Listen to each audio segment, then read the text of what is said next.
This section is about frequency distributions. Let's start off with an example of a frequency distribution, the distribution of responses in the 2019 British election study to the question, which party represents your views best? It would be rather useless to just list all 1,130 responses, so this table lists the frequencies of the responses grouped into categories. To keep things simple, I've grouped the category choices of the most minor parties into other. Measurement is of course at the nominal level in 6 discrete categories. The first column of numbers, this one here, is simply a count of the raw frequencies. 298 chose Labour, 575 chose the Conservatives, and so forth. Interesting as this is, we're more likely to be interested in the second numerical column labelled %. This tells us the relative frequency, in other words standardising the frequency by dividing it by the total and multiplying by 100. It allows us to see, for example, that more than half of the respondents voted for the Conservative Party. The final numerical column, in this case, is not very interesting. The cumulative percentage adds up the relative frequencies as one proceeds down the list of parties, but the order in which the parties are listed is completely arbitrary, so this column doesn't really, in this case, contain any terribly interesting information. We would probably, in fact, be better off to omit it. One final thing about this table. We should think carefully about precision. How much precision does the anticipated reader of the table actually need? Arguably not numbers reported to 2 decimal places. For all practical purposes, reporting the Labour Party percentage as 26.4 would be fine, and probably 26, i.e. with no decimal points, would be good enough.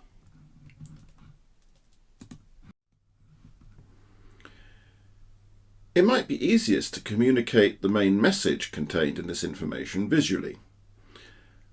A straightforward way is in a bar chart, and this is the natural choice when the categories you want to represent are nominal. The length of each bar corresponds to the count of the number of people making each particular choice. I've left a small space between each bar to emphasize the fact that we're dealing with discrete nominal categories. The precise representation of the bar is really a matter of taste. As a general rule, I prefer simplicity, but others have different tastes, and I could imagine that some might like to have different colours for the bars or different thicknesses of the bars, and so on. We can also make the bar chart represent the relative frequencies. Here I've made the scale on the y-axis go from 0 to 100%. Arguably, it might be more aesthetically pleasing to truncate the scale at 60% so that we avoid the vast acres of white space up here.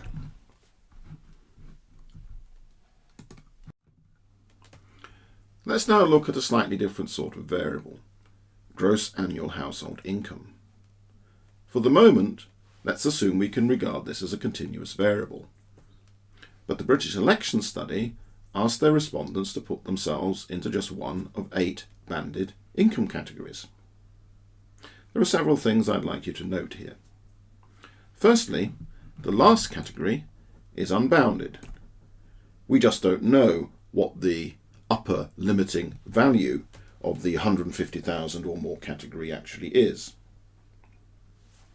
One might also say that the first category is also unbounded, though we might be prepared to assume that the lower bound is 0. Further, note that the categories are of an uneven width. To get an accurate idea of how income is distributed, given the way it's been recorded, we need to take the differing category widths into account.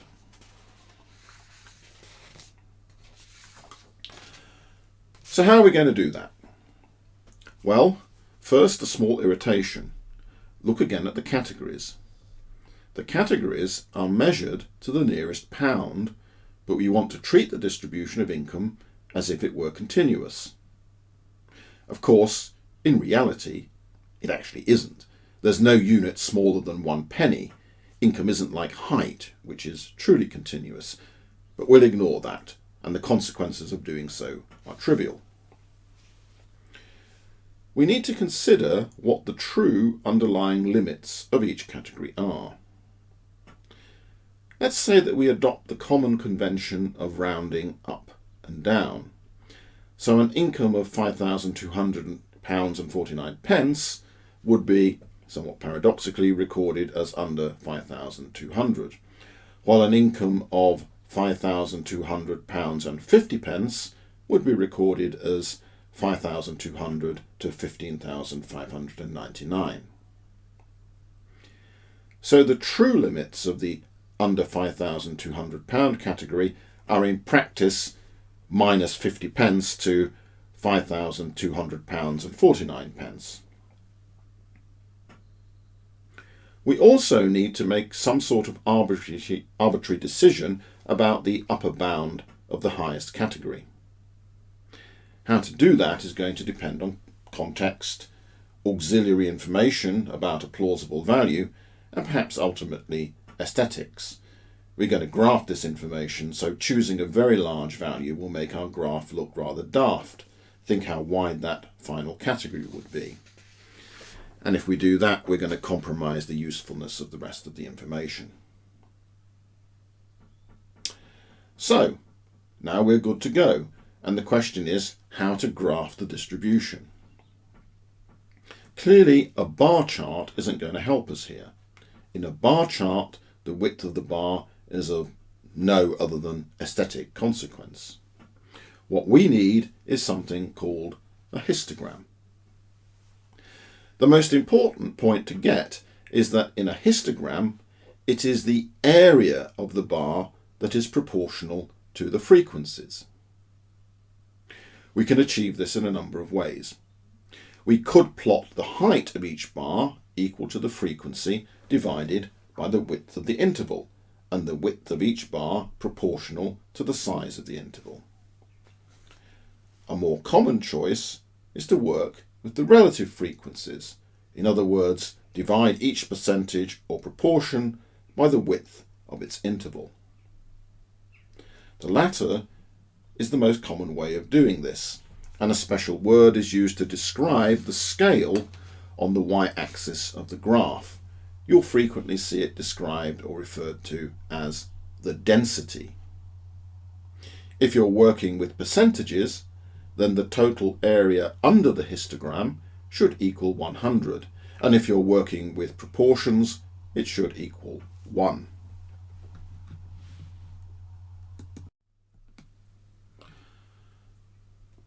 These are the kinds of calculations that you will need to make.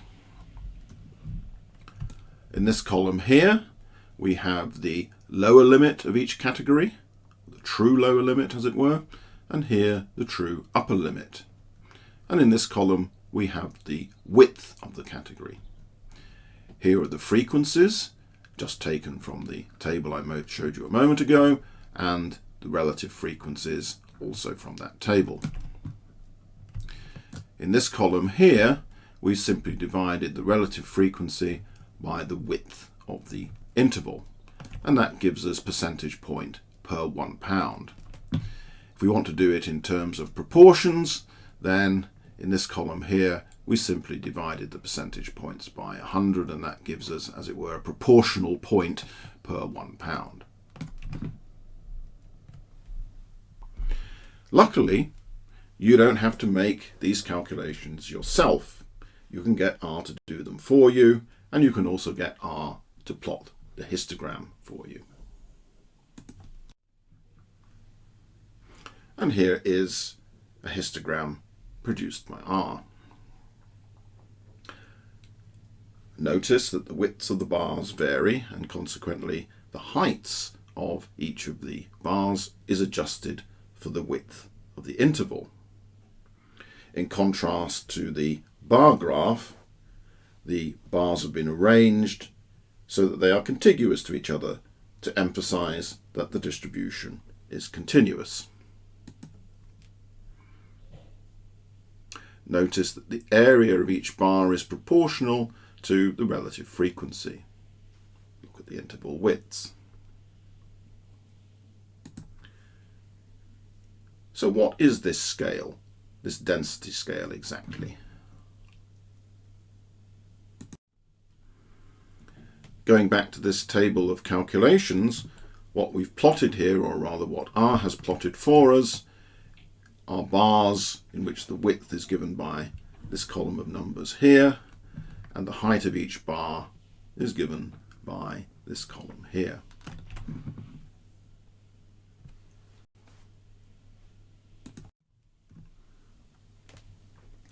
The density plotted on the y-axis can be thought of as a measure of crowding. Think about it in analogy with population density, for example. The same number of people can be crowded into a small or into a large geographical area. Belgium and Ohio have roughly equal populations, about 11.5 million, but Ohio's area is roughly 4 times larger, so Belgium is much more crowded.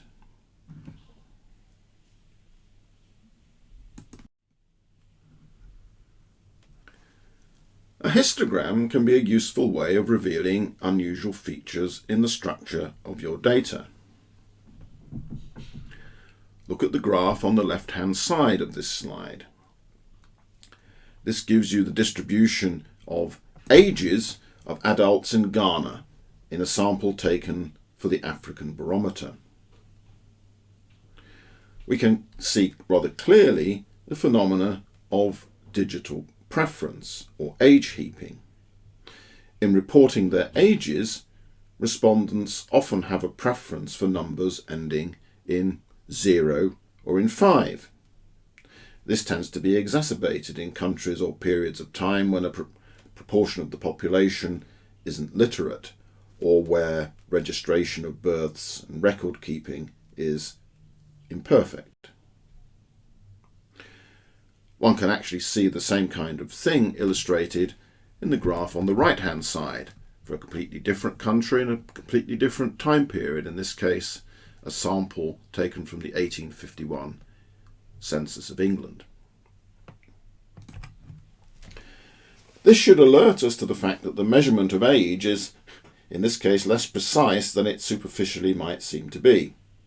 What's written on the tin, as it were, is not necessarily what is inside it.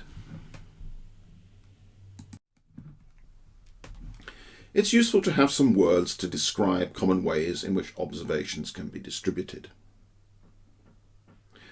Let's start with some sample data from the Health Survey for England. The data graphed on the left-hand side here, these relate to women aged 20 and over. And here, what we have is a histogram of the heights of these women measured in units of 1 centimetre. It's common to talk about a distribution being symmetrical or displaying symmetry. Of course, it's extremely unlikely that any empirical distribution would literally be symmetrical, but as a first approximation, the term can be useful. We can read off immediately that heights in the 160 to 163 centimetre range are the most common, that is, these heights roughly here. But there's a big spread around these heights. Most observations are in the range 140 to 180 centimetres. Are there any possibly important features of this histogram that depart rather obviously from symmetry? Well, yes, there is. There are some observations of women who are unusually short. These ones down here. And these are not matched by observations of women who are unusually tall. It may be that the unusually short women suffer from some sort of genetic, developmental, medical condition which affects their heights. So effectively, we're not just dealing with one population here, we're dealing actually with at least 2 populations. On the right-hand side here, we have an example of a distribution that is right-skewed or long-tailed to the right. It's the same sample of women we looked at a moment ago, but now we're looking at the distribution of their body mass index. The recommended healthy score for an adult woman is usually said to be in the roughly 18 to 25 range. So that's roughly from here to here. We can see that a considerable proportion of these observations are higher than that. In fact, there's a noticeable number of very high scores indeed.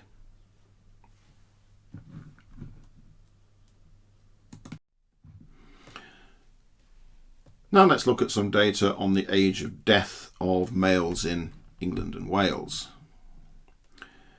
As you might expect, the distribution is markedly left skewed. It is a long tail to the left-hand side. Really rather few people die at young ages, as long, that is, as you make it over the spike of deaths at age 0, the deaths of the neonates. Turning to the right-hand side, we might call an extremely unsymmetrical distribution J-shaped. Actually, in this case, it would probably be better to call it reflected J-shape. This is a distribution of total household wealth from a sample of households living in Great Britain in 2020. Most households have rather little wealth, and only a very tiny proportion have a lot of wealth. We now turn to something which is partly a matter of visual aesthetics. Histograms are very nice, but sometimes it might be nicer to get rid of the kind of blocky appearance and make something that is visually more appealing or visually more of an approximation of a continuous distribution. Is it possible to do that? Well, yes, very easily.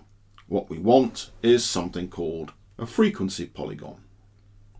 We can do a reasonable job just by joining up the centre of each of the blocks in the histogram with a straight line. The area under the curve is still equal to 100% or 1 if you're working with proportions.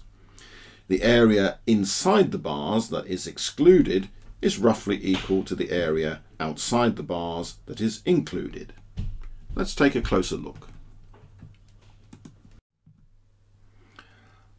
On the left-hand side, I've got a new histogram.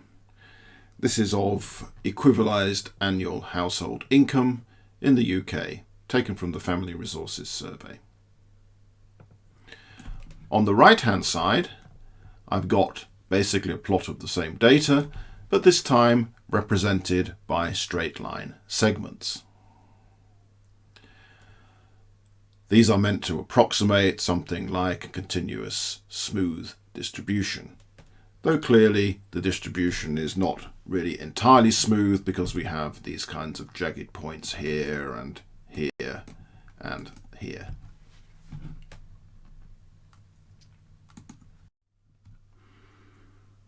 It's a little bit difficult to see how that is constructed in the previous slide, so let's take a little closer look.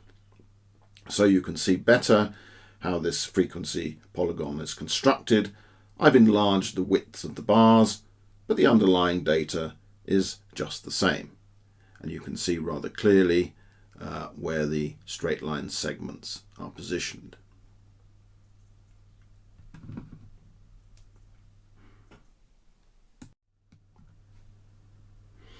There are, roughly speaking, 3 approaches to visualizing the empirical distribution of a random variable. We could chop it up into discrete blocks. In other words, make a histogram. That's what we've mostly been looking at here. A second approach, which I haven't talked about at all, is to choose a model with a known mathematical form and estimate its parameters, for example, the mean and variance. This is something that we'll come on to later in the course when we need it. Finally, we could estimate from the data itself a smooth representation of the distribution. Again, this is not something that is part of the course. You don't need to know about this for the exam. But for anyone that's interested, I've talked a little bit about this kind of thing in a video, which I call something extra. You can watch it if you want, or if you don't want, you can ignore it. It's simply there for those who are interested. And again, I want to emphasize that it's not something that would be that you would need to know about for the examination. Another type of representation of an empirical distribution you'll sometimes meet is a plot known as a cumulative frequency plot. The basic building block is the percentage or proportion of the distribution that is less than x, where x is a point immediately above the upper class limit of each bar in the histogram. A cumulative frequency plot, or ogive as it's sometimes known, is then constructed by joining up each point with a straight line segment. The idea of cumulative frequency leads rather naturally to the idea of cumulative distribution functions, which is something that we'll take up later on in the course, and is also going to be useful or used in the Advanced Quantitative Methods course in the context of regression models for ordered responses.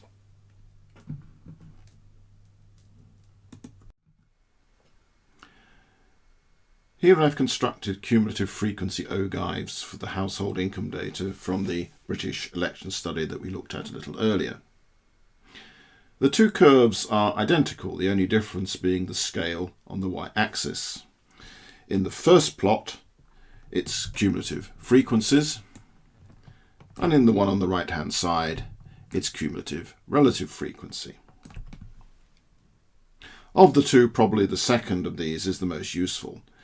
For example, it allows us to read off rather easily that around 90% of households have incomes under £100,000 per annum.